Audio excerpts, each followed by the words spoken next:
Well, happy CFL Free Agency Day, everybody. Also, UFL Rules Release Day. It's like they never. What is the least convenient way that we can do this for Reid? If it's not 8 in the morning and it's here, it's on CFL Free Agency. So we'll do that. If you want the UFL talk, I think Pat's working remote. I think Andy wants to get on maybe tonight, maybe tomorrow. So if you want UFL stuff, we'll do that. I've been talking with Sam Schwartz team behind the scenes. Interesting stuff on that. But we are talking CFL Free Agency today. I was thinking, this is Jason's brainchild. Thank you, Jason, coming on. We didn't do anything like this last year. I feel like we must have done pre-recorded stuff, the live episodes now. But Jason, thanks for suggesting we do this. Why don't you say hi? What do you have going on? Not too much. I actually taken the last couple of months off from YouTube, so this is kind of me returning to the fold. Going to be doing a lot of free agency stuff. I'm probably going to be doing a video on every team and all the moves that they've made, as well as like a top 10 free agents signings list as well. So a lot of stuff going on my channel coming up, and looking forward to getting back into it. Yeah, let me excited. No, it's we've kind of been snoozy here as well with CFL and UFL, and I think this will be a little bit more how this channel inhabits as well here moving forward. Jason's like me, like we got to work, we got to do other stuff here. Evan also taking time out, schooling here. Evan, how are you doing, sir? I'm doing good, man. Excited to talk about some CFL stuff. It's been obviously a couple months since we've done that, really since the Grey Cup, which is coming up on 3 months ago. But it's that time of the year, they're making moves, and excited to dive into it. Yeah, I will just say I am disappointed in CFL because last year we got to do all the off-season stuff. They had the coaches and GMs, and the league was really great with kind of scheduling. And I was able to talk to like the Sask people, and I had on like Sean Burke and everybody with REDBLACKS. And this year it was like we're just doing a big group Zoom call, which like does not do anything for me, right? I mean, if you're Dunk or whoever, I know Mike Mitchell was probably part of that. We can write up quotes to kind of do that, but I really needed that one-on-one. So I am sad that we didn't do that this year. So obviously, I will voice that to the league as well. But getting back into it, like and subscribe if you're on your been doing UFL stuff, schedule release last week, and then obviously we'll be talking the rules and all of that as well. So, Jason, we've been talking, and I'll pull up. I give credit to 3 Down Nation here with their kind of free agency tracker. I'll pull up here in a second. Major storylines today. I mean, we have AJ Alouette, we have Matthew Betts here, RIP BC Lions going to the Detroit Lions, which is interesting. What's kind of your major storyline that you've been tracking here? I think it's the Saskatchewan Roughriders personally, and just the makeover of that team under Corey Mace. I think that, I don't think their defense was like a major problem last year, but I think they've added a lot of quality players on top of that. Jameer Thurman, one of my favorite players in the entire league, played with my Ticats last year. I think he's going to be addition to the middle of that defense. I think that, Malik Carney also coming over from the Ticats. But as you mentioned, AJ Alouette, I think that's going to be kind of a tone setter on that side of the ball for Saskatchewan and kind of changing their identity to being more of a run-heavy team under Corey Mace. So I'm really excited to see how Saskatchewan gels with all these new moves. And, of course, Jamarcus Hardrick as well coming over from Winnipeg. Yeah, because Evan, I was shocked when they had that AJ Alouette, and obviously Toronto here this year, and we've been talking a lot kind of in our group chat behind the scenes, them having to make a bunch of changes because now we got to pay Chad Kelly more, and I think he was restructuring as well. But seeing AJ go to Sask, I'm like, it's kind of a waste just based on what Saskatchewan's been the last couple of years, but obviously kind of the revamp with coaches. Did you view it that way, or are you excited for kind of this move for him? Evan, can you hear me? You're frozen. Oh, you're asking me. Okay. Sorry. No, yeah, you're all good. In terms of AJ Alouette, yeah, I mean, I think, him going to Saskatchewan, I think is really good for the culture. He gets to be back with Corey Mace, who he was with in Toronto. Again, really like the culture fit. That's not something that's been talked about a lot. Obviously, he's a really good player, one of the best free agent running backs on the market. I will say a significant loss for BC, though. I think in my head, I kind of pictured him being there. It made a lot of sense. We knew that BC's run game was lacking, to say the least, last season. And we'll get into, the guys that they added and some of their things. But, yeah, AJ going to Sask, I mean, massive boost. And, they had Jamal Morrow, who I thought was decent, but it's pretty clear now that he's moving on as well, and he has his own market. So yeah, overall, I think it's a good pickup for Sask. I mean, you can't not like AJ Alouette, in my opinion. He's one of the most maybe polarizing players in the CFL, just with his attitude and his persona. Again, all goes back to that culture fit. So yeah, I'm definitely excited to see what he can do there. It's interesting because the whole we lived through the whole Cody Fajardos of it all in Saskatchewan here, and now you have someone, an AJ Alouette, a big time personality. Jason, do you think that fits in there? Do you think he'll thrive in that? I mean, I know like Argos are big, but you're still kind of enveloped in kind of all of the other stuff there in the Greater Toronto area. Do you think that he'll thrive in this?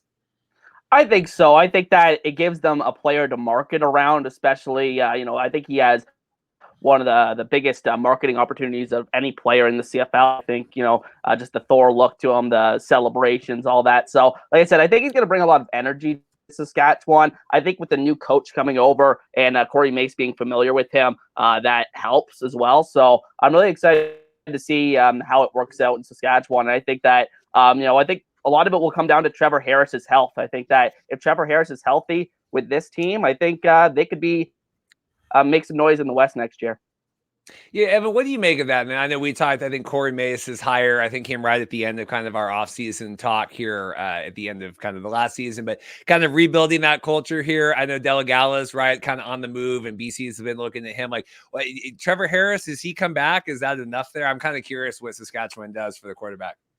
Yeah, well, I mean, just on the topic of Corey Mace first and the whole, Saskatchewan culture and identity. I mean, I think Corey Mace is a great fit for that. First of all, he's a player's coach and he's super young. I think he's 37. So, brings a different, type of young energy to that team. In terms of fit for some of these players, like with AJ, it was interesting, just going back to the point initially, the fact that he signed there is interesting because, again, had he gone to BC, you feel like he would be set up for more immediate success, whereas Saskatchewan is obviously going through a rebuild. It might take a bit more time. But with some of the guys they're adding, it really might not be a rebuild. I think they're in win now mode, and maybe that's the way that front office and Mace look at it, because there is pressure there, right? I mean, I think Saskatchewan has one of the best fan bases in the CFL. They have a good football culture, at least amongst their fans, but I don't think that's been in the building the past couple of years. It hasn't translated to on-field success. So they really need to pick it up quickly. And so far, like I said, I think Mace has done a good job, bringing in some guys. And then just in terms of the quarterback situation with Trevor Harris, he's definitely older. Do I worry about his health a bit? Yes, but I think that it was the right decision for him to come back. He did play well in the few games where he was healthy last season. So I think that if you give him the right weapons, again, and bolster that talent around him, which they're, like I said, doing a good job of, then he will succeed there. Yeah, I looking here, and this is neat here, given the 3 down, this little free agent tracker. I like this kind of being able to go team by team, and maybe we'll, kind of touch on each team here. We'll get out. Won't be, too crazy today timeline wise. Mason Fine sticking around there. Weird to me that he's still kind of the primary, secondary option there, if that makes sense, Jason. Like it just, we've kind of lived through this. Do you see them making other moves here? What do you see Saskatchewan doing for that? Because like we know what Mason Fine is at this point. Well, there's not much out there currently on the quarterback free agent market. So unless they like to bring in somebody like Taylor Cornelius, they're certainly not bringing back Deke Dolegala at this point. It doesn't seem like. So I'm very interested to see what happens with that. I was very, it really surprised me that they brought back Mason Fine as the backup quarterback there. Like you said, instead of Jake Dolegala, I thought Dolegala played better than Fine last year. So I think we got a good look at both of those guys, and I thought that Dolegala looked better. So that really shocked me. And Dolegala, like I said, is one of those guys that's still out there. Maybe he goes to a team like BC. So I'm very much interested to see how they do next year. Well, yeah, because then what Dane Evans, right? He's on the move, I guess, if you want to drop that. I mean, I don't know if he bounces around there. I mean, we kind of saw what he did with BC last year with Vernon Adams and all this. Obviously, Jake Winnipeg moving on here as well from Sask. Like, Evan, any other thoughts kind of on this roster development? We can start touching around to some of the other teams.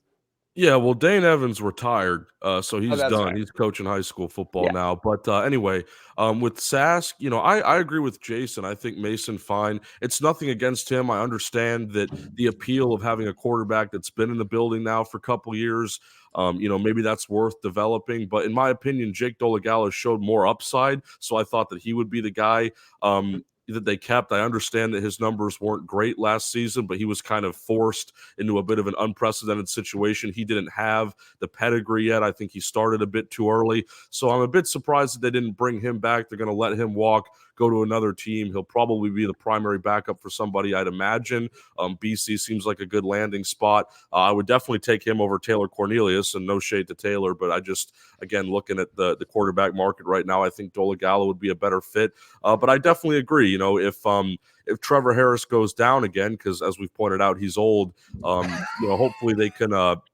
do some stuff with Mason Fun there.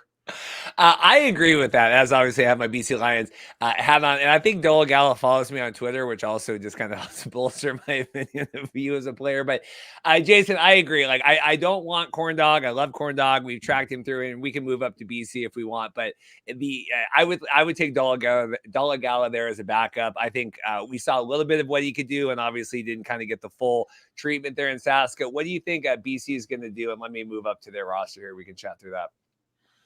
In terms of backup quarterback situation specifically? Yeah, first off, and then we can touch the other releases and everything else. Yeah, I think Dolegala is the more likely option. I think that Cornelius, he got released like a few weeks back, so he's actually been free to sign with teams for a while now. So if he hasn't been signed already, I think the chances of him being signed by a team, like he'll probably get into a camp this year, but in terms of being a primary number 2 guy, I don't think the league that way, especially the way that he it was a very long sample size that we got of him starting in Edmonton. So I think at the end of the day, Dolegala is much more likely to end up here in BC, or maybe they just go the inexperienced route and go with the young rookie quarterback and take that risk behind Vernon Adams. Yeah, and obviously here we saw today adding Dakota Prukop is kind of the third short yardage quarterback there. Evan, stand back. That was kind of one of the big signings BC had, or I guess it wasn't. Now they're kind of official, but it had come out.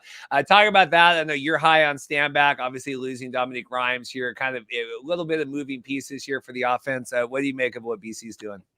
Well, I like Stanback, don't get me wrong, but I still feel like BC missed out a bit. And part of that was because Brady Oliveira re-signed in Winnipeg. That was significant. People thought that he would be obviously the top back available coming off the incredible season that he had. And he's a Canadian national, which makes it, I guess, better depending on how you look at it for at least roster rules. But yeah, William Stanback, it's not a bad pickup, right? But again, it's like you missed out on Oliveira, you missed out on Alouette. Like Stanback, as good as he is, with that market that was available, it still kind of feels like you're settling a bit. So I hope Will has a good year. I think him being back with Vernon is a great pairing for the culture. Just looking at some of these other signings, I mean, Dakota Prukop, I would say, is one of the better short yardage quarterbacks in the league. And the whole, short yardage quarterback idea, I get that that's a bit controversial. But, we saw him in the Grey Cup score multiple touchdowns, and, he had a stint in the USFL as well. Jake Hardy's an interesting one. People probably aren't going to talk about that because he's a veteran, but I believe he came over from Montreal and was, again, one of these older guys that, if I'm not mistaken, I think he had a lot of injuries and just never really got around to playing much. And, obviously won the Grey Cup with Montreal and now is going to a BC team, which has a decent chance of running it back, you might say, or, at least, well, they didn't make the Grey Cup, but getting into the playoffs again and hopefully getting over the hump. But none of these free agent signings for BC are really eye-popping to me. Again, like Stanback is obviously the big one, but still feels like they lost some significant pieces. And today, especially with the news, that Matthew Betts is now gone to the NFL, which we can maybe dive into a bit here as well. That's a significant piece that, going to be really hard to make that up. Yeah, just a question for Jason, and then we can talk through that. Yeah, the stand back thing, injuries and all that. Like, are you worried here? Is there too much wear on his body? I know he kind of started picking up again at the end of last season, but like, thoughts on that? Because big name and it's exciting, but how do you feel kind of long term here? Yeah, it's a potential high reward because we have seen what Stanback can do, what he's at his best, and he definitely had hit some of his better games towards the end of last year, like you said. But it's interesting considering, like Evan said, all the different free agent running backs on the market. Obviously Oliveira, but also you got Kadeem Carey who's still out there. from Calgary. So it's very interesting to see that they decided to sign Standback right. I know he got released a few days earlier, so he was open to signing with BC earlier. So it's very interesting to see what happens with that. Obviously, he's reunited with Vernon Adams there. So excited to see how he does, but I haven't seen the contract details with it. So maybe he's getting paid a little too much. I don't know. I haven't seen those numbers. So depending on what the contract is, really determines how much risk there is there with that signings. But I think at the end of the day, if Standback can be, 80% of that player he was a couple of years ago, it's worth it for BC because they really didn't have that element of that power running game the last couple of years. Evan, are you surprised that Oliveira stayed in Winnipeg? Because obviously, much demand, I would imagine. I know that BC was one of the teams that was you're kind of recruiting him, but surprised that he took it there. I mean, a good contract for him, but I think it seemed like it was more of a loyalty to Winnipeg. Yeah, I honestly wasn't surprised. I knew that he might be available, and teams obviously inquired. They were offering up some incredible sums of money for him. I think there was a figure in the $700,000 range, which I was saying for a Canadian running back in the CFL is very significant. I mean, that's like market-defining type of money. But of course, he didn't take that, took the quote unquote hometown discount to stay in Winnipeg. And I think it'll work well for him. I think he really fits well there. And, maybe it's like an unfinished business type thing after the loss to Montreal. But it is a shame that, he wasn't, he was available for other teams, but, the fact that, I think ultimately he just had too high of an asking price. I mean, again, when you're looking at $500,000 plus, and that's kind of the low offer for a guy like that. I mean, that's had he signed with another team, I mean, that would have been, probably that team's, really only free agent move if you look at cap space and things like that. I mean, shelling out that much money for a running back just seems excessive. So maybe that played a role as to why he stayed in Winnipeg, was just, the market being the way it was, teams, having to offer up, significant sums of money. And of course, I mean, get your bag, as they say, or whatever. And I mean, again, the fact that he stayed loyal, I think, is really good. But something tells me there might be more to that than meets the eye. But again, good for him, good for Winnipeg. I mean, I'm sure he'll do great things next year. Talking about BC, and let's get Evan's thoughts on this, then we'll jump back to you, Jason. In terms of the Matthew Betts of it all, moving on, I think that's cool. Obviously going to the Lions, and fits, that kind of Dan Campbell and Aiden Hutchinson, kind of all of that stuff that they have going on with the defense there.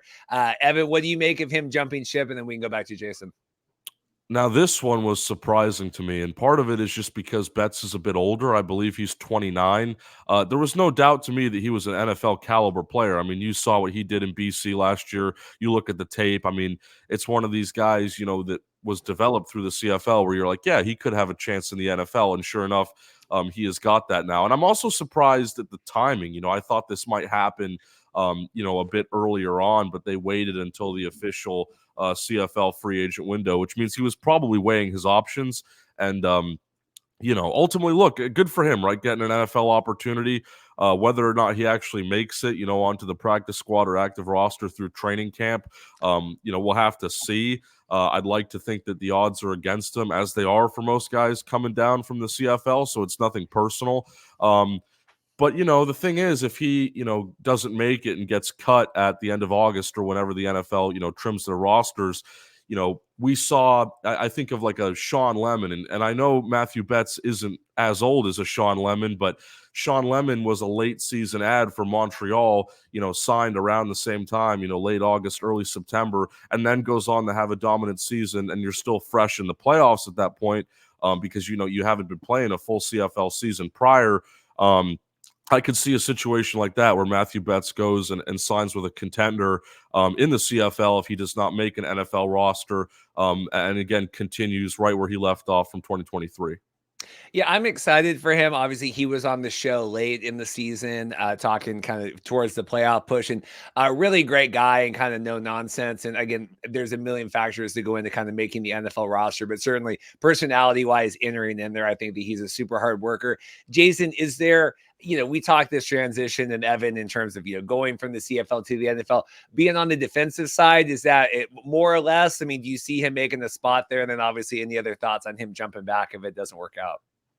Well, just to piggyback on the point about the age of Betts when he signs this deal, most CFL players that go to the NFL sign before the age around 27. So he's definitely on the older side of that. And I think considering that they brought him in here at his age, they don't see him as really a developmental player that you want to keep around on a practice squad. So I think that he actually does have a legitimate opportunity to be on the roster. I don't think he's going to be a guy that hangs around too much on a practice squad if he does get cut down there, mostly just because of his age, and NFL teams prefer to keep younger guys at that spot. But like Evan said, he could be a huge late season addition for one of these teams. I was really hoping that he went to Hamilton. It was rumored that they really put in a big offer for Betts, but a big loss for BC as well. And another thing in terms of filling the shoes of Matthew Betts, one guy I want to point out is Daniel Joseph, who they added this offseason finally. He was their first-round pick back in,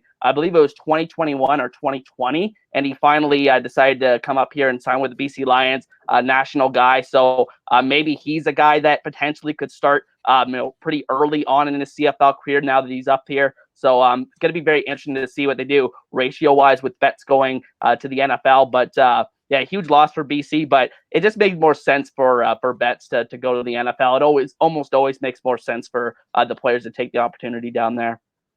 Evan, any other thoughts on BC? Because I want to talk about Edmonton. Do you have any final notes here? So moving on here, and we missed a lot of this because obviously we haven't been on, but obviously the big McLeod Bethel Thompson. I can't remember if that was even in the picture kind of when we last spoke here back before kind of our a little bit of our hiatus. Evan, what do you make here? Chris Jones making lots of moves here. What do you make McLeod, and kind of initial thoughts on Edmonton, and we can dive into some other players. Yeah, man. Well, Edmonton always stays busy, and the MBT signing made a lot of headlines. I know that this did happen after we've last been on the show or talked or whatever. Yeah, I remember he was at a free agent camp in Houston, and I knew a couple people that were out there, and they were all telling me like every CFL team was there and they had a close eye on him. They almost went to that event exclusively to watch him, and it was pretty clear even by that point he was at this free agent showcase thing. But all eyes were on the CFL at that time. And I remember we did discuss this at the Grey Cup too with Farhan and Dave, a possibility of McLeod returning to the CFL.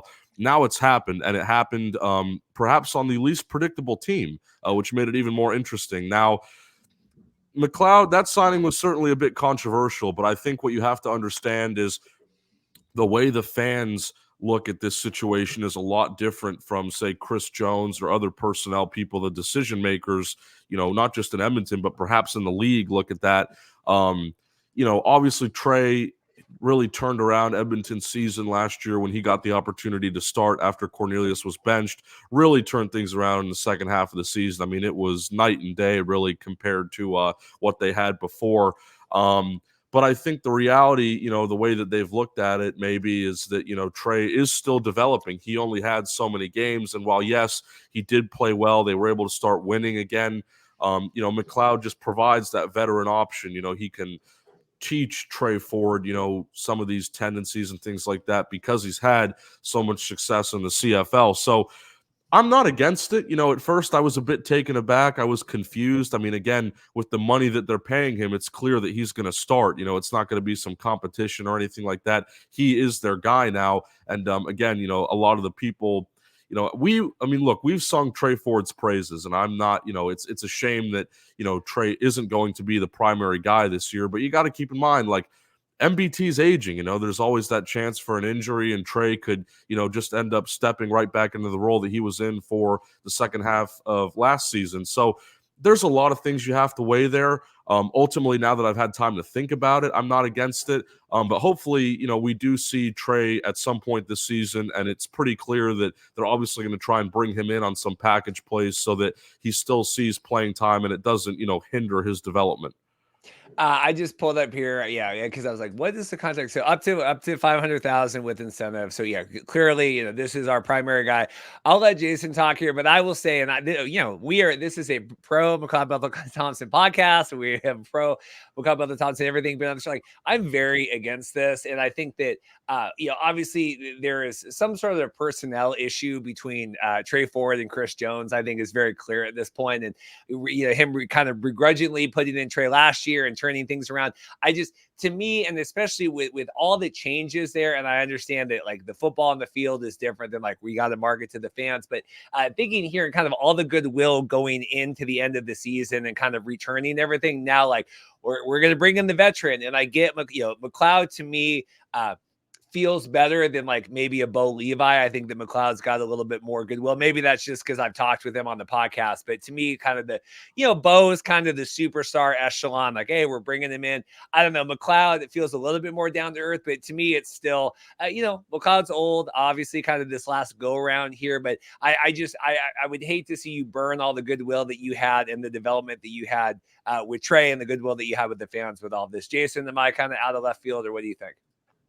I kind of like the signing personally. I think that, as good as Trey Ford looked towards the second half of last season when he was starting games, there were some very notable low points where, there were some games where he was passing 100 yards before the fourth quarter. So, the consistency I don't think was quite there. And I think that he's definitely worth keeping around as that 1B option. We've seen, last year, how many teams had to start games with their backup quarterbacks? 8 of 9 teams. So I think that we're going to see Trey Ford this year. It's inevitable. I think that it's good to bring in a guy that's going to raise the floor of this offense. And that's one thing you got to keep in mind with Edmonton is that they desperately, more than almost any team other than maybe Ottawa, they have to win next year. And I think that McLeod actually does give them more of a win now option. I think you pair him with Curly Gittens Jr. We'll talk about more of their additions in a second, but I think that Curly Gittens Jr. had a down year last year with Chad Kelly, but the year before he was a legit number 1 receiver with McLeod Bethel Thompson as his quarterback. So really excited to see what he can do with McLeod in Edmonton, and I'm really excited for this addition. I think that at the end of the day, the CFL, you need two quarterbacks, and I think that as long as there's not a personal thing, like you said, with Trey Ford and Chris Jones, I think if Trey Ford can, accept this role, it might be beneficial for him in the long run. I just always remember talking to Trey Ford. He was sitting after practice and he was at Commonwealth on his phone doing the interview, like beautiful sunshine, just happy guy. And I'm like, man, it was kind of a roller coaster. Follow-up question to Jason. You mean in terms of win now, just fan and everything with Ottawa and Edmonton? Is that what you mean in terms of just trying to like keep these fan bases solvent? Yeah, I think in the CFL, like you can't have more than a handful of down years or even a few down years without losing a lot of that fan base. In Edmonton, it's been more dramatic than pretty much any other team in the league in terms of the downturn of attendance. So I think at the end of the day, building starts with winning, and I think that they desperately need to win next year or else jobs are going to be lost. Evan, in terms of additions here with Edmonton, Jason touched on Curly. Kind of anything else there? Getting rid of Corn Dog, any other roster moves? Dunbar are being released as well. Yeah, well, I'll talk about the 2 specialist additions, but before that, really quickly, just to put a cap on the MBT Trey thing. Like Jason pointed out, if Edmonton doesn't win this season, it might be they might have to give it another shot, right? You're talking about, guys potentially losing their jobs and more turnover because football's a winning business, right? And Edmonton has not had a lot of that, unfortunately, over the past couple years. So bringing in McLeod Bethel Thompson as a more stable and reliable option, I think is just because, again, they didn't have the success or enough success last season to keep Trey Ford as the starter just because Trey Ford is still considered a developmental guy. And yes, he showed a lot of good, but as Jason pointed out as well, the consistency was really up and down. And typically when you're committed to a developmental quarterback, that happens at the start of a rebuild. But it feels like Edmonton's been rebuilding kind of every year. And at this point, again, you're just ready to have that more sustained success and consistency. But I will say it's certainly one of those moves that's a decision and that is worth, arguing in one direction or the other. Now, looking at some of the other guys they've brought in, they poached both of the Toronto specialists, Boris Beattie, the kicker, and then, the best returner in the league last year, Javon Leake.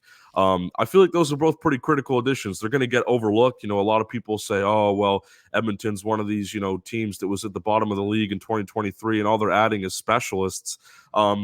Yeah, but I mean, you see how special teams, like it continues to come up in these conversations at any level of the game, how important it is. I mean, look at what happened in the Super Bowl, with the 49ers and that whole that situation where, it wasn't really a muffed punt, but it was like, I don't know. I can't explain that. That's too many X's and O's for me. But the bottom line being special teams is really important. And, for a team like Edmonton with the situation that they're in, like the win now kind of aspect, special teams can win you games in some cases. And we saw, Javon Leake, Boris Beattie, how reliable those guys were and how they turned up in big moments last season, which helped propel Toronto, to have the greatest regular season record in CFL history, or at least tie it. So I think those are really critical additions. They're not the quote unquote sexy additions. It's not, some big edge rusher, the million-yard receiver. I mean, I know they have Curly Gittens, who Jason pointed out, had a good year with MBT in Toronto at one point. But yeah, I mean, I think you can't overlook what they've done up to this point. It's interesting. They had, it seems like when they had Cornelius there and like, okay, we're going to bring in these receivers to try to elevate our quarterback, right? And clearly that didn't work. And now I think we're spending the money on that. Jason, follow-up thoughts for that or anything else? Because it does feel like Edmonton, like you said, really is in win mode right now. Any other thoughts on kind of the roster additions? Yeah, in my opinion, what it looks like what they're doing is, they're addressing the special teams, which cannot be understated for this team in particular. They have struggled over the past 10 years or so more than any other CFL team in terms of special teams. They just had that streak broken this year where they didn't have a kick return touchdown for, almost 10 years or something like that, or a return touchdown of any kind. So that's a big deal for this team, getting a guy like Javon Leake that obviously was special teams player of the year last year in the CFL. And then Boris Beattie, honestly, I'm going to make a top 10 list, like I said at the beginning of this live stream, of the top 10 free agent signings, my personal list. And he's going to be on the list personally because I think that Edmonton arguably had the worst kicking situation in CFL last year with Dean Faithful, all things considered. But I think that, Boris Beattie also on kickoffs, he has by far the strongest leg in the CFL. And that can matter. Like, it's not the NFL kicks going into the end zone for a touchback. You got to be able to, getting those extra yards on a kickoff can matter a lot for starting field position. So I think Edmonton looking to address their special teams with the additions this offseason. And then I think that they're looking for internal improvement in terms of the trenches on the roster. I think that you look out there on the free agent market, there's not a lot out there in terms of offense and defensive linemen. Maybe they bring back AC Leonard, but that's up in the air right now. And I think that, the defensive back room, I think I like a lot of their defensive backs there. I think they started mostly first and second year players last year, and a couple of those guys really look like they're gems. So I think at the end of the day, if they can get that internal improvement in the trenches, I think that will do a lot for Edmonton's chances next year. Evan, anything else here? We'll scroll along.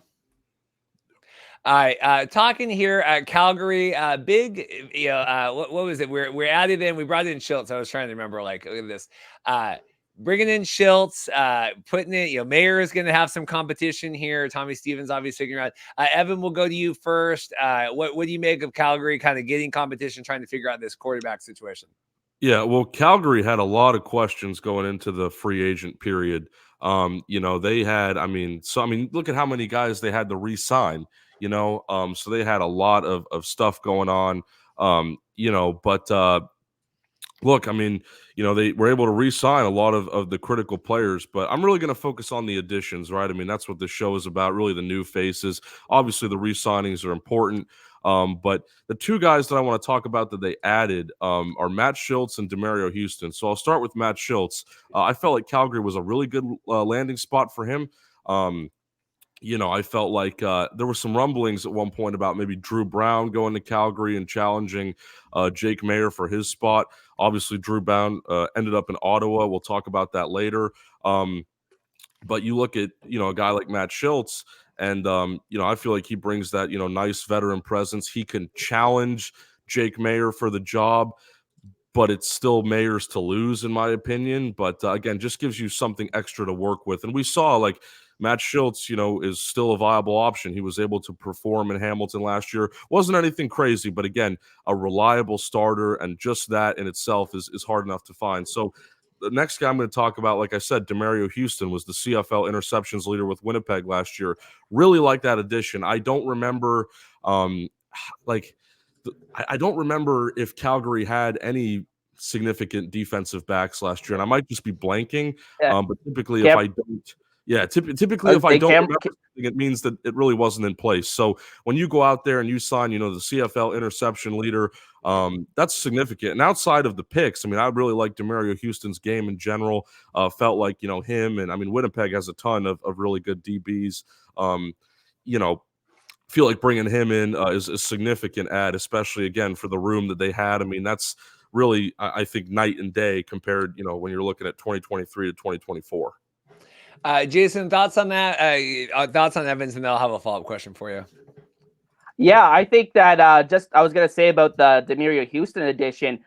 I believe the leader on the Stamps and interceptions last year was Cameron Judge, who was a linebacker. So that shows you that they didn't really take the ball away a lot in the secondary when your linebacker leads you in interceptions. So I'm interested to see how that addition does, and I think that it's always interesting with defensive backs whether or not they can replicate those like takeaways year over year, because sometimes teams stop throwing in their direction. So interested to see how Houston does next year with Calgary. And I like the Matthew Schultz addition, like you said, Evan. I think that it's a guy that will push Jake Maier, but he's not a guy you're going to look to as like a huge. It could be a mentor for Jake Maier, and I don't think that it's a realm of possibility that Jake Maier could bounce back this year. We see it all the time in the CFL, so I think having that support option there and having an option to even go to. When Jake Maier struggled, they had really no one to turn to. I don't think they really trust Tommy Stevens as a legit starting option, despite the fact that he's been in the system for a few years. So it's going to be Matthew Schultz to support Jake Maier this year in Calgary, and it's good that they have that option. Yeah, Evan, in terms of like the Maier thing and Jason bounce back, like how long do we kind of give this Jake Maier experience? I mean, I think he deserves another year. Look, I think the general consensus on Jake Maier from a lot of people, in and outside of the league, is that he had a down year last year, but there's still the potential, and you're just hoping at this point that he's able to capitalize on that potential, because it feels like he keeps showing these flashes year after year after year. And that's why Calgary committed to him as the starter over Bo Levi Mitchell, because they felt like, Bo Levi was aging. We want a younger guy. Jake Maier has enough tools to do that. Again, unfortunately, last season probably didn't go as he hoped. But I still feel like he has a really high ceiling. I am still years later, in that Jake Maier fan club, just because I've seen, when he does flash these, moments of greatness, I mean, they look really good, and we'll see what happens, right? I mean, I think, again, the CFL is a very year-to-year league, which is why, typically I say 1 year with a lot of things, because after that, I mean, I don't know, it feels like you can, in some cases at least, rebuild pretty quickly with the way contracts are structured. But yeah, no, I mean, I think Jake Maier deserves another year, and I don't really think you question it. Jason, Tim Capper here with Alouettes Flight Tech Podcast has a comment. Remember, Maier restructured his contract to help the team. Was Maier on some sort of big long-term deal here? I think he had guaranteed money as part of it. I think and Cornelius first guys to sign deals with guaranteed money as part of their contract. Did they, when they cut Cornelius, did they lose that, or did he use up his 2 years of that? No, they actually are the first team with a dead cap hit on their CFL salary cap since they've introduced this rule. So it'll be interesting to see how much money is on the Elks for cap next year. But CFL salary cap's not that high, so any dead cap can make a difference. So it's gonna be really interesting to see. And one point I wanted to make in regards to Jake Maier is that one thing he own compared to a lot of other guys around the league is that he can stay healthy. And I think durability is a big part of the equation. Yes, not play well last year, but he got 18 more starts under his belt, and maybe that experience, what he went through last year, help with that. And also they're getting back Malik Henry from injury. He might be their biggest addition, and he wasn't really an addition because I think he tore his Achilles like week 2 or something last year. So him being back in the fold, he was their best receiver the year prior. So I think that could really help their offense next year. Elks, right as they're getting out of the coaches' cap hits and all this stuff, now we got the corn dog money on there. Evan, anything else? We'll scroll on down. All right. We talked about Sask, all that stuff. Okay, Winnipeg here. Obviously, we talked to Oliveira and all of that. Strevler coming back. We can talk about that as well. But Evan, kind of initial thoughts on Winnipeg. Yeah, I mean, Strevler was the big addition. There were some rumblings that he was, maybe thinking about a return to the CFL, and we were so wrapped up in all the MBT stuff for a while. I don't think our minds were on Strevler, but I feel like it's a good ad. The difference is, I don't think Strevler is necessarily viewed the same way as he was when he was in the CFL, whatever it was, 5 seasons ago. I think times have changed. I think now he's more of a role player, right? He's a pretty strict, not a short yardage quarterback, but a guy who's going to run, maybe more than he passes. Clearly he did both at the NFL level.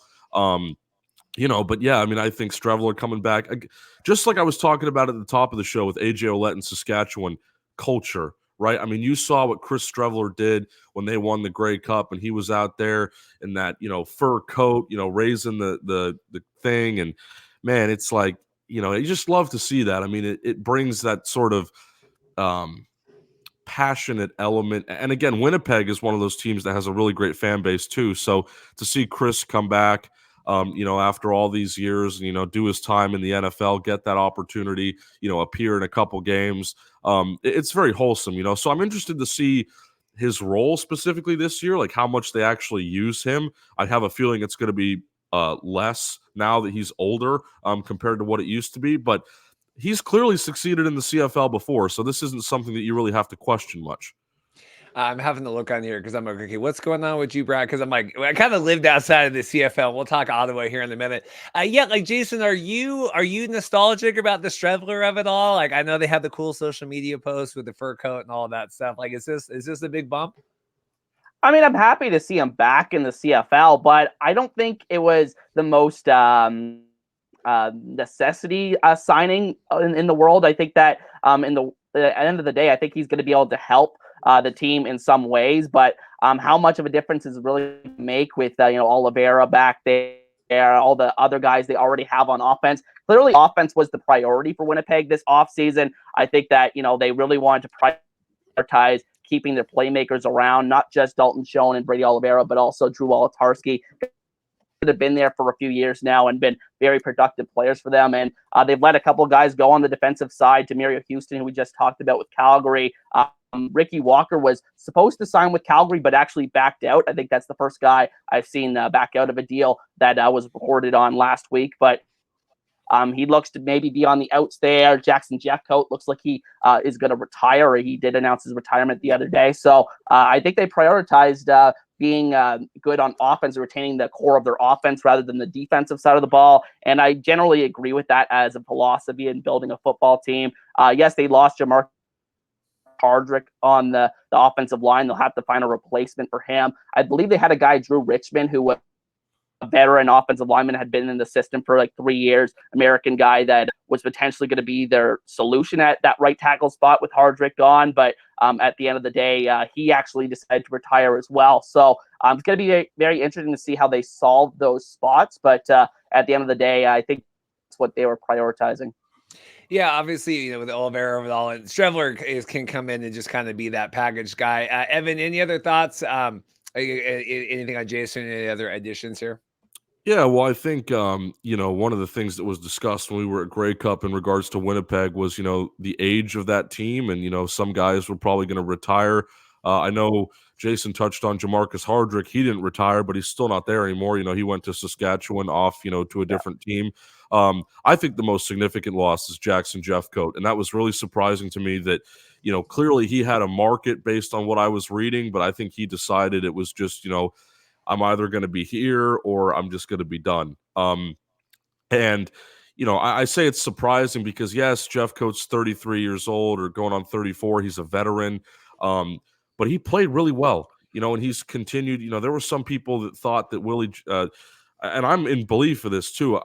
Everyone talks about Willie Jefferson on the Winnipeg defensive line, but I look at Jackson Jeffcoat and I think he's just as good, to be honest, at least in some areas. Yes, Willie Jefferson is the athletic freak. I mean, his numbers are off the charts in terms of measurables, but Jackson Jeffcoat has consistently produced in the CFL since he arrived in Winnipeg in 2017. Every season, he's gone out there and performed really well, especially last season. I feel like I don't have the numbers with me, but he was getting up there in sacks. So yeah, it's sad to see him go. I mean, I understand it. It's the nature of the game, and he felt like he did his time. He had a fantastic run there in Winnipeg. 2 Grey Cup championships. So congratulations to him. And I exchanged a couple messages with him the other day. So, just hats off to him on a great career. Jason, any other final thoughts on Winnipeg here? We'll move on just in terms of, obviously last year in Grey Cup and coming up a little bit short here, things they need to do going into this kind of off-season, preseason, whatever. No, not really. I think, most of the work has already been done with all the re-signings they've done. I think when you have a team as talented as they are, I think that, retaining a lot of the pieces of the roster is more of the bigger thing. I think that they need some youth in other spots, but I think they'll address that, some of their American free agent signings and through the draft. So I don't expect them to be busy the rest of the week. All right, let's move along here. Talking Hamilton, let's go back to Jason first and foremost here. Your team, you got the big jersey on here. How is Hamilton doing here? Well, I mean, since the last time we talked, I think that, Bo Levi Mitchell decided to restructure his contract with Hamilton and come back to the team. That was very shocking to me. I thought he was as good as gone after, the comments after the playoff loss and the fact that he only played about 5 minutes of that playoff loss this year. But, I mean, the fact that he's back on a lower price point, I think, alleviates some of my concerns. It looks like they're going to go with him and Taylor Powell. Which doesn't really excite me too much as a quarterback in 2024 in the CFL, but we'll see how it works out. Maybe there's a bounce back under Scott Milanovich now as the head coach in Hamilton. I think you're seeing a little bit of a culture reset. Maybe Simone Lawrence does not get re-signed here. He's currently still unsigned here by the Ticats. And it would be hard to see him somewhere else, but I think at the end of the day, maybe a change like that's needed to kind of reset the culture and the leadership group there in Hamilton after the change in head coach and the general manager. So it's going to be very interesting to see what happens with Hamilton going forward. The big question right now is Tim White. I think they really have to do everything possible to re-sign Tim White because the options out there are not very good. And you look at what Tim White's been able to do the last couple of years. Last year, number 1 in the CFL in catches. This year was number 1 in the league in receiving yards. So he is a proven guy in this league, and there's not many other options out there in terms of guys that can really fill that role as one of the alpha receivers on your team. Yeah, I saw the report he's holding out. He wants 300,000. I think Dave Campbell was like, "You're going to be sitting a while," or doesn't know quite if the demand is there in that regard. Evan, in terms of the quarterback thing here, but like this really feels like this. We just like I don't know. This to me doesn't excite me. We're kind of rolling back, and the Taylor Powell of it all, like Jason said, like this is kind of our last gasp, and then next year we'll kind of figure out what we want to do. What do you make of Hamilton? Yeah, Hamilton's in an interesting spot. I really expected, that they might have done more by now, and they were one of the teams to watch, I think, for a lot of CFL fans in terms of this free agent period. But a lot of their guys, like the one splash signing that I think they were close to making that we talked about earlier was Matthew Betts, but that's off the table now with, him being on the way to the NFL. Quarterback situation there, I mean, look, I think Scott Milanovich can improve Bo Levi Mitchell, but again, we all know he's still not the future, so you still have a decision to make there after 2024. So if you're a fan, you're still kind of sitting there wondering, like, okay, well, even if Bo Levi plays better next year, like that still might be it for him. And we obviously know how rough 2023 was for him. So hopefully things can turn around there, right? I mean, I have a lot of trust in Milanovich. In terms of the guys they've added, Dwayne Hendricks and Jamal Peters, I'd say, are significant additions, both coming over from the Argos. Really like Jamal Peters. He was a late signing last year from what I remember. but then, came in and played really well. And then Dwayne Hendricks, is an interior lineman. He also has played really well. I feel like he's more maybe a bit under the radar. Fortunately, he got to play in Toronto, so a bit more exposure with their success. But yeah, overall, I mean, Hamilton, I don't know. They're kind of in the middle right now. As Jason said, they still have a couple things that they need to figure out before we're really like, okay, is this good or bad? But yeah, I thought they would have done more now, to be honest. Yeah, I don't know how you can be, I think you can be pleasantly surprised once the season goes out, but I can't see being a Ticats fan right now being psyched, especially just kind of the piss poor the last and Grey Cup and kind of all that stuff. I mean, Jason, just in terms of the vibe there, I know where it's not as dire as like Edmonton and Ottawa, but like I said, like what are you sinking your teeth into?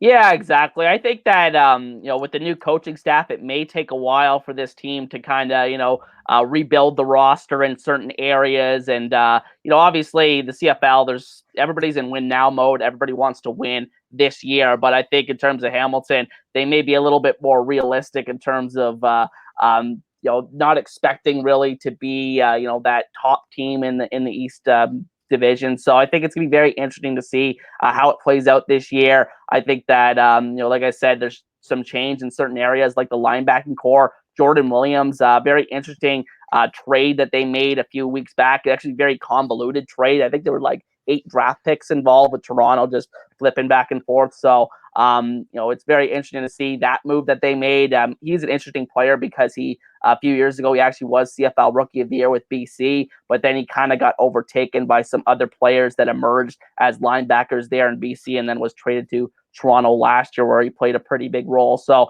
excited to see what he can do as a guy with a very high draft pedigree, was the former #1 overall pick. So I think they're really going to lean on him given what's out there in the linebacking market. They lost Jameer Thurman to the Saskatchewan Roughriders as well. So it's going to be very interesting to see how that position group sorted out. And then you got the influx of Toronto Argos, like Evan was saying, with Barlow, interesting rotational guy last year for the Argos. I believe he had 8 sacks in a rotational role, which is very good. So you hope maybe playing an expanded role of that, maybe that becomes a 10, 12 sack kind of guy and maybe becomes that alpha pass rusher that Hamilton was really missing last year. And they hoped they were getting when they signed Jagera Davis back from the Argos, and that just really didn't pan out. Dwayne Hendricks, really good run stuffer for that Toronto defense last year. And then Jamal Peters was really a Ticat killer during his time with the Argos. I believe he had a game in 2022, so not last year, but the year before, where he picked off Dane Evans like 3 or 4 times. It was something crazy like that.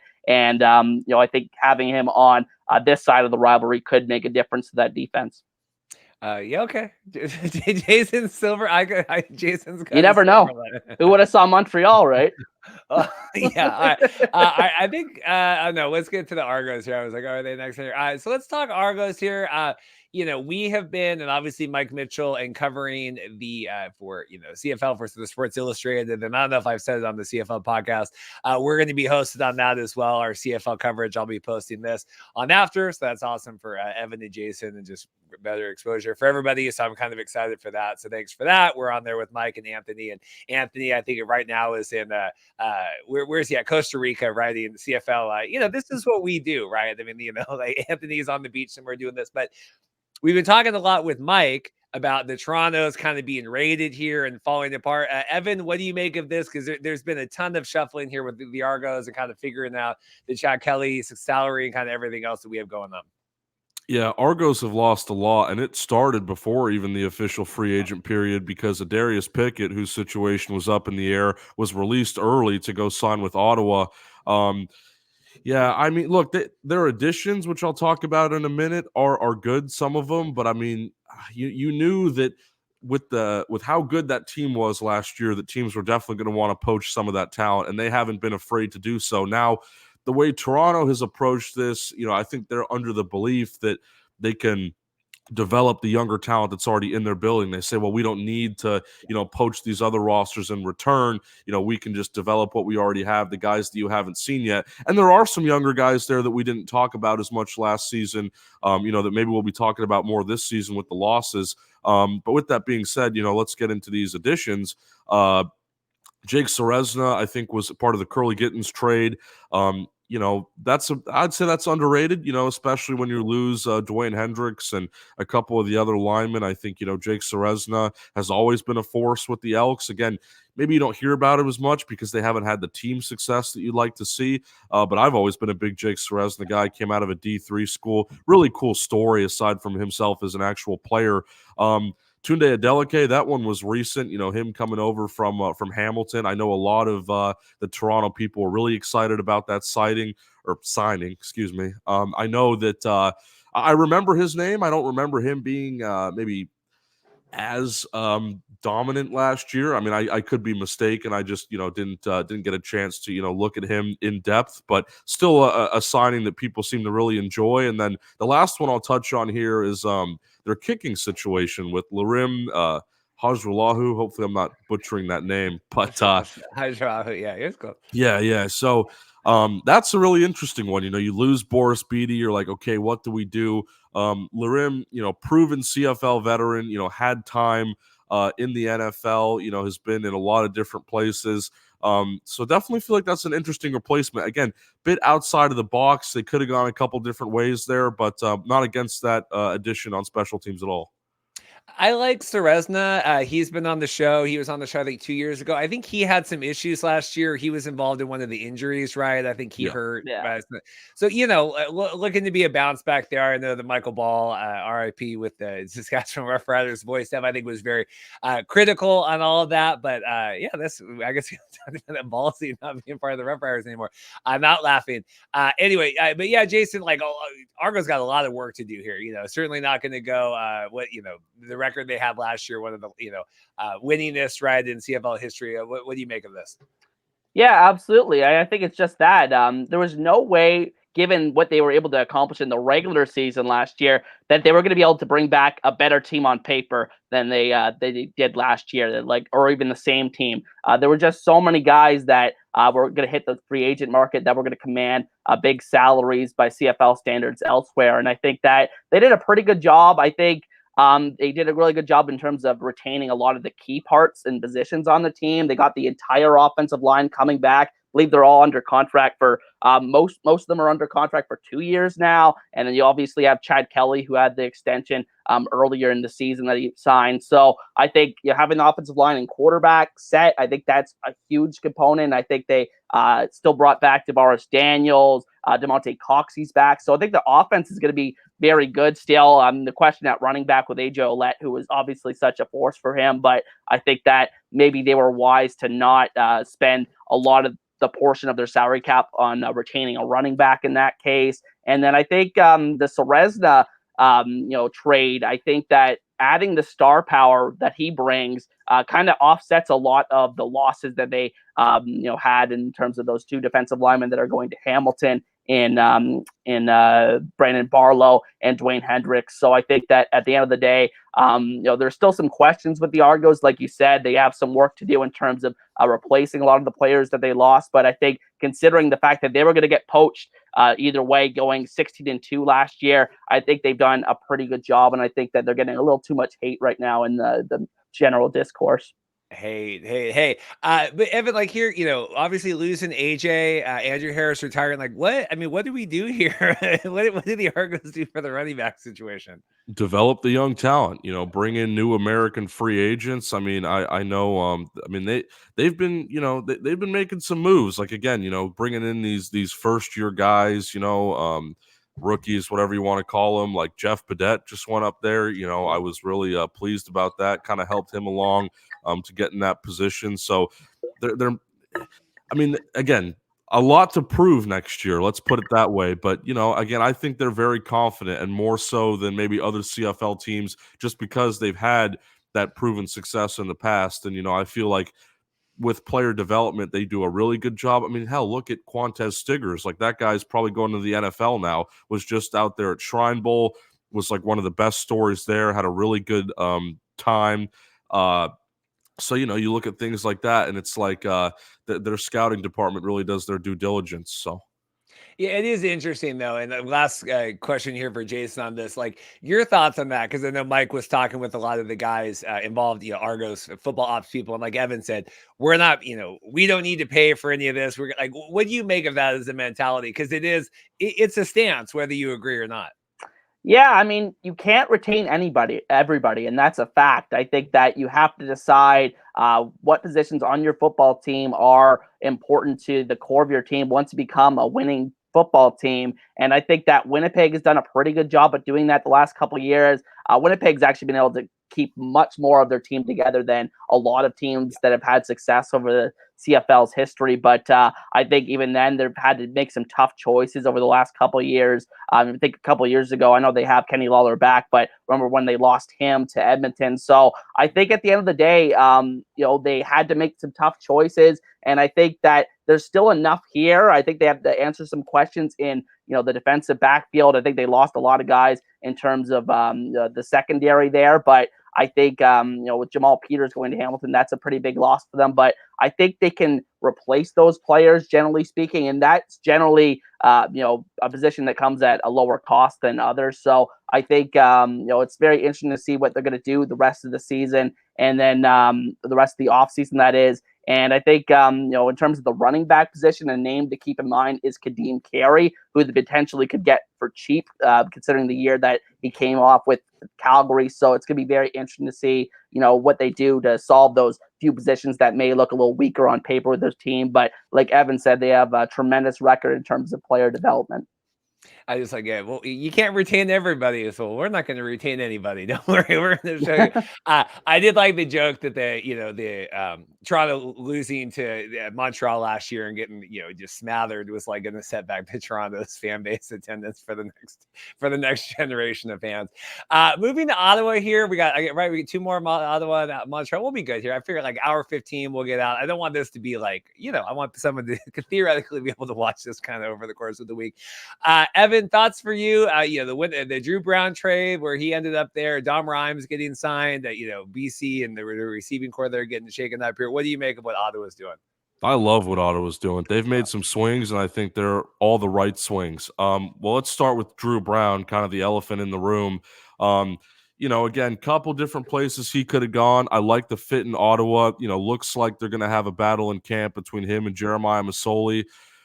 Who do I give the edge to in terms of that competition? I mean, Drew has a lot of hype as a young guy, so I mean, we'll see. But I think his upside, there's a lot there. And, we've talked about it before. Like sometimes when a guy goes from a secondary or complementary role and then becomes the starter, his play can drop off a bit. But again, with the things that Ottawa is building around him, look at Dominic Rhymes, next guy on that list. I mean, huge addition from BC for them. And I mean, that's actually where Rhymes started his career, I think back in 2017 in the CFL, played a few years there, then went to BC. Now he's back.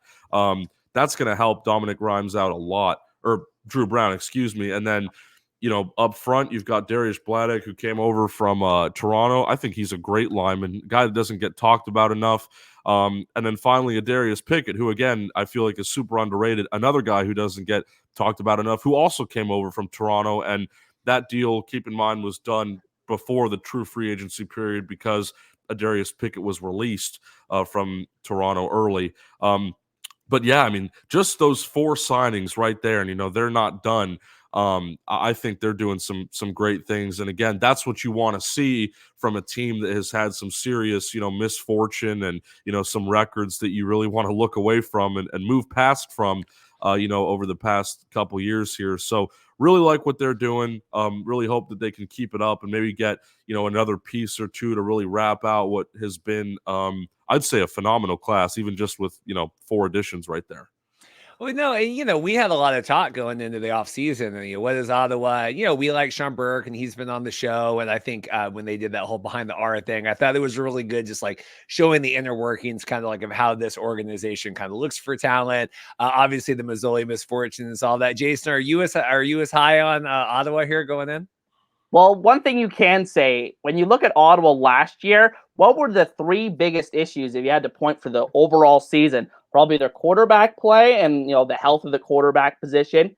the lack of explosiveness in terms of the wide receiving, talent that they have, and just like a lack of, elite playmakers in the secondary. And I think they addressed all three with these additions. I think, Drew Brown, could he flop like a lot of these other guys that, have started only a handful of games, then go somewhere else and get a starting opportunity? Sure. But I think at the end of the day, it's worth taking a swing on. I think he's probably the most promising looking of those kind of guys right now in the CFL. And I was kind of hoping that Hamilton would make that move, but at the end of the day, they decided to go a different direction. I think Dominic Rhymes really provides that potential field stretching explosive element. If he can stay healthy, he's obviously played in Ottawa before, back in 2019. I believe he had over 1,000 yards with the team. So I think he could be a very effective player there. And then I think Darius Pickett is one of the true superstar defensive backs in the league. And yes, I consider strong side linebacker a defensive back position because they're more similar body types than traditional linebackers. So I think at the end of the day, those three guys can make a massive impact on this team this year, and just got to hope it all comes together. Yeah, Evan, because with Mazzoli and all that, like we don't know, like what is Mazzoli? It's been so long now, and coming back, and with the multiple injuries. So I mean, I think Drew Brown, great kind of insurance policy there. Like Jason said, probably one of the best that was available, kind of on the market to get. Any other thoughts on any of the roster stuff or Mazzoli or anything else? I mean, I'll say, with Drew Brown, the fact that they traded for him shows that it wasn't just interest. It's a certain level of commitment. And when I say, he might have the upper hand on a guy, it's just because of how much they were willing to, put in. Like they essentially got him early. They traded for his rights or whatever. Kind of weird, like how it works out. Like I don't think you trade for the player directly up there. You kind of, trade for rights, and then the guy signs later. But it was pretty clear Drew Brown was going to Ottawa. With that trade. So yeah, I mean, I think it's good, really like what Ottawa's done. And again, like last season, I was really thinking that was going to be when things turned around, and I've really been, pounding the fist on the table for that team for many years. So again, now that they've made some swings here, like, I mean, really, really hope it goes well, because again, like Edmonton, those are the two win now teams in the CFL. And, when I say win now, I mean like right now, like when the season starts, like immediately. Jason, any other thoughts here? We'll circle down to the Alouettes. No, I just kind of hope like Edmonton, that Ottawa finally gets its act together, because it's been tough to see both of those two teams struggle for the last 3 years since we came off of COVID. Well, I mean, in the time that we've done the podcast, I don't know, like, I don't know what you have to be a fan of if you're like an Ottawa fan. At least I think, I don't know, with Edmonton and, just more of the historical and the city of champions and kind of all, the history of the last, all these years and, 5 Grey Cups, kind of all that. Like, I don't know what it is to be an Ottawa fan here in 2024. So hopefully, yeah. Okay, here we go, Evan. Last team, you're, reigning, defending Grey Cup champions here, obviously losing the stand back and all that. Sewell, right? Did Armando, where did he end up? He hasn't yet. Nowhere yet. Yeah. Okay. He requested his release though, so that's an interesting situation. But I will say with Montreal, another team that has some significant losses, and you look at their two guys that signed with the NFL, Austin Mack and Luau Ugwak. Both of those guys were very effective players, not just in the Grey Cup that we saw, but throughout that entire season. Austin Mack in particular was fantastic. We sung his praises many times, when we were doing regular shows, back in the CFL season last year. So yeah, I'd say they've probably lost more than they've added, but I don't feel like they're in a bad spot. With that being said, their additions, they're not bad. They're not anything, like blow your socks off. Sean Thomas Erlington, think he came over from Hamilton, has always been a complimentary back in his career. Tevin Jones, like guys getting older, think he came over from Saskatchewan, has the NFL pedigree, but I don't know. I mean, is he going to fill Austin Mack's shoes entirely? Probably not. So maybe they'll, again, develop one of these Americans, maybe find another Austin Mack, because keep in mind, he was technically a rookie last year. That was his first season in the league, and he caught on pretty quickly, to say the least. So, yeah, I mean, Montreal, after a championship season, right, sometimes you do see these changes. And, of course, with them winning the championship, I think attracted eyes towards their talent, and they lost 2 guys to the NFL, which, of course, Congrats to both of them. Austin went to the Falcons. I think Lawal Ugwak went to the Buccaneers. So, both of those guys on their way to the NFL, great to see. But, at the same time, it leaves a hole, and you're going to have to fill that somehow.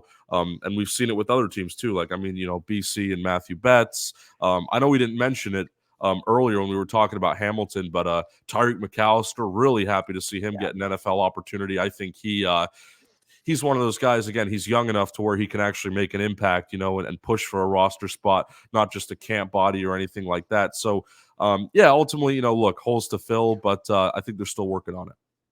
Tim here commenting, he thinks Armando, they probably asked him to restructure his contract, and he says, remember, Reggie White Jr. will be back healthy in 2024, was out the entire last season. That's true. With Montreal, like, no one really had any expectations, and then you win, and then you're like, but now there's a lot of expectations around that. Jason, kind of final notes, thoughts on all this, and then we'll kind of put things to bed here pretty soon. Yeah, I think that, in terms of their additions, I think Isaac Demi Berglund is not too bad of a replacement for Lawal Ugwak. I think he's a guy with a lot of potential, former first rounder, I believe 3rd overall pick from Calgary a few years back, and he had produced pretty well with Calgary. So keep an eye on him. I think Tevin Jones, could he be Austin Mack? I don't think so. But I do think that he can be a productive receiver. I believe he had a very productive season last year in Saskatchewan. Surprisingly, it kind of surprised me when I looked him up. And I think at the end of the day, I'm not really going to doubt this team any longer, given the fact that last year I really thought their wide receiving core was really lacking going into the season, but then they pulled Austin Mack out of nowhere. So I think at the end of the day, I trust this organization right now. I think they re-signed a lot of the key players, especially on the defensive side. And I think that, at the end of the day, they'll be able to be a very solid team again this year. Before we get out of here, I guess final, Evan, who do you think made who do you feel strongest for here in terms of kind of their moves here heading into the, at least just through all this free agency stuff? Yeah, you heard me raving about Ottawa. Feel pretty good about them.